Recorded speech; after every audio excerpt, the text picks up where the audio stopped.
My name is Angel V. Delgadillo. My parents came from Mexico in 1917. I am one of 9 children. At one time I had 5 older brothers, 3 older sisters, and 2 younger brothers. We were born on Old Route 66, 1 block south of here. Right in front of our business here is the new alignment of 1933. Like the rest of my brothers, we went to school here, we graduated here. Upon graduation, I went to the American Pacific Barber College in Pasadena, California. Started my career at 1 o'clock, July the 7th, 1947 as a student barber. A 1,000-hour course. I graduated December the 5th, and my diploma is right there. I came back and opened my dad's old pool hall and barber shop, which is 1 block south, 1 block west. The building is still there. I was back there for 20 years. 22 years then came to this building in 1972. Incidentally, my barber was a self-taught barber. The chair I'm sitting here that I've been using since May the 22nd, 1950 at 9 o'clock. My father bought it April 10th, 1926 for $194, and the invoice is right there.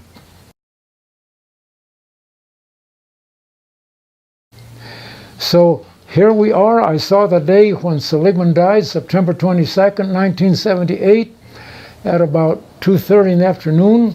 And statistic has it that there was 9,000 automobiles traveling up and down this highway every 24 hours. So the town dies. It became difficult to put beans on the table. I kept talking about how do we get the economy back. I thought through Route 66. I called that now famous meeting for February the 18th, 1987. We formed the first ever, the historic Route 66 Association of Arizona. And the state made it historic after a big fight between the association and Arizona. They made it historic November of 1987. And we gave it Route 66 its rebirth, and I'm still involved with the association, and I always will be. I was born on Old Route 66. When I went to Barber College in Pasadena on Colorado Boulevard, that is also Route 66. When I served my apprenticeship in Williams, Arizona, that's also on Route 66. So I come back and open my dad's old pool hall and barber shop on Old Route 66, then moved here to the new alignment. So I've been on Route 66 for 90 years. I semi-retired from coming to do barber work 20 years ago when I was 70. Up until that time, I stayed very busy.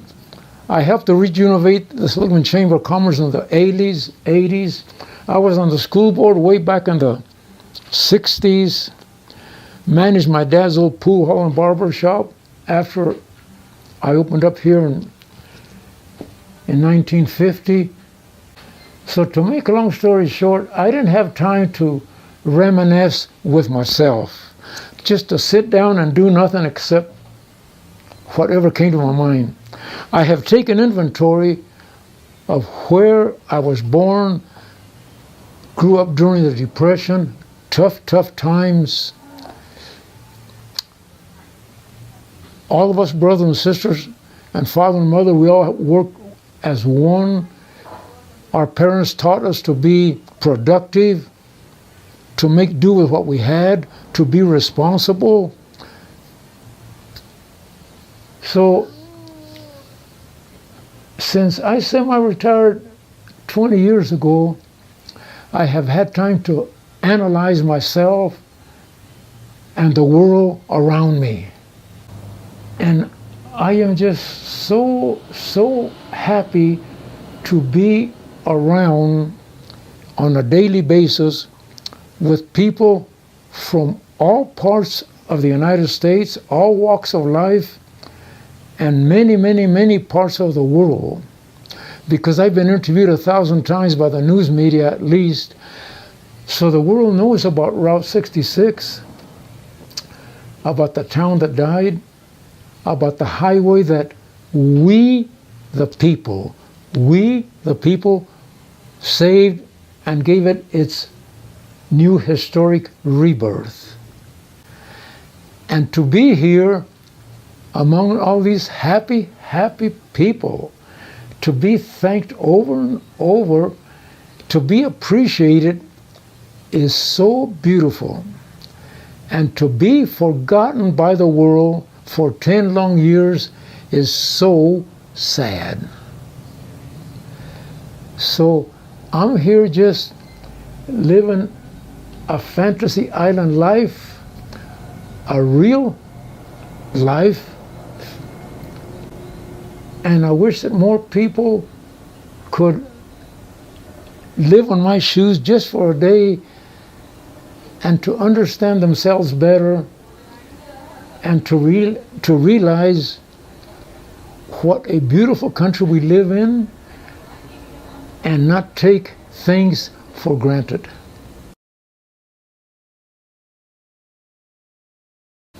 Just to Oklahoma City and to Los Angeles West when I went to Barber College.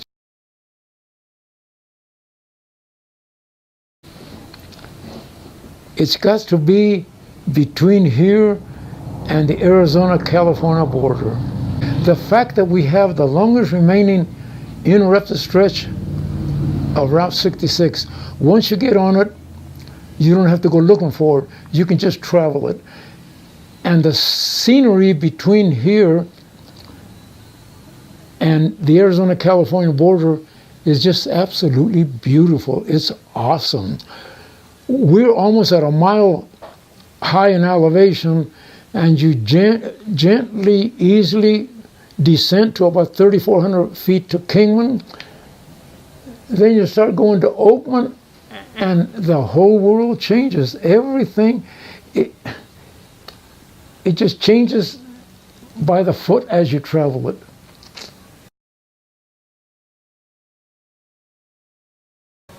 It would be so nice if the owners would clean up their yards, would clean up their, especially on Route 66 and a block north and south of Route 66.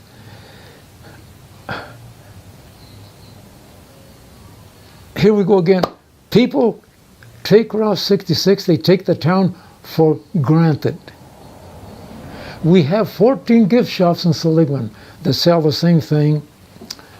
There's only 3 businesses in Seligman today that were in business when the town died in '78. All the rest of them are newcomers. They don't know how it was when the town died, so I guess that's why they don't appreciate where they're at now. But I'm glad they're here because so many of the buildings were deteriorating. They took them and they gave them new life. So I'm grateful that they're here. But we could clean the town up a little bit more. That's what I like to see just in Seligman. And I'm sure that is true from Chicago to Santa Monica.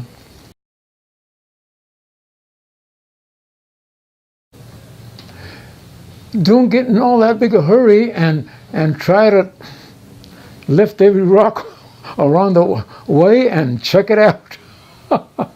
Take more time in traveling Route 66. There is so much to see, and you can learn so much from different people as you travel Route 66. You can learn so much about yesterday. And I believe from what I see with the traveler, they are so happy to be able just to come to Seligman, a laid-back community, and they sort of pretend like they're living here back 50 years ago. And this is something that I think So many of them are traveling for that reason. The laid-back communities and the slow way of life, take it slower.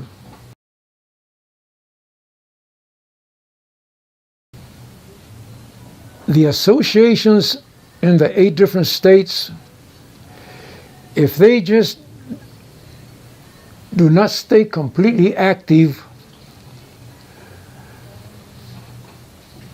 the people will come to travel it. The world is looking for America of yesterday, the slow way of life. They're so happy to get off the speed highways, I-40, and able to come into our communities and live that slow way of life on Route 66. So it's inevitable. The world understands that it is the work of we the people that have saved Route 66, and the world understands and appreciates that we the people have preserved some of America. This is so important to people from other countries. So many countries through World War I and World II have lost their identity completely forever. They have lost their tire marks. They have lost history, buildings. They've lost so much. They know, they appreciate, so here they come. You know, one of the things that we do here, when I say we, I'm talking about my daughter Mirna, who manages a store, and our other daughter who helps her manage, and her son-in-law, and the people that work here. When you come into our place of business, you are treated like we treated people 50, 60 years ago. I think that is so important. An individual is an individual. Treat him like an individual, give him that respect, and you can't help but send him back home with a smile from ear to ear.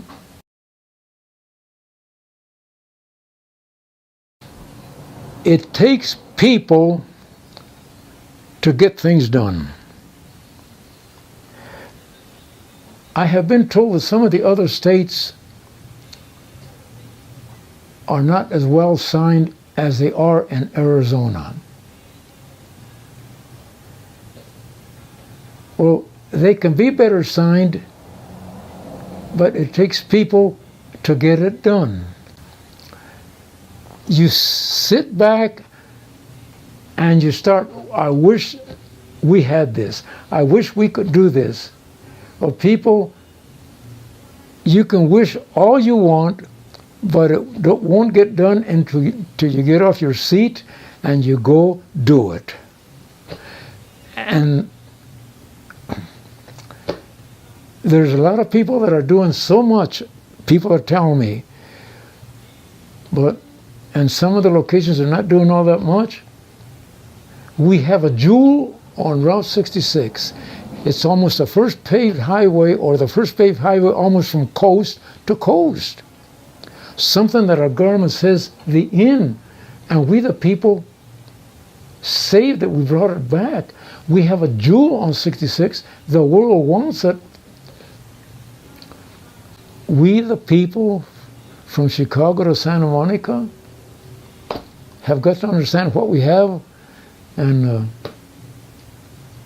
make it right for the people that are coming to travel it.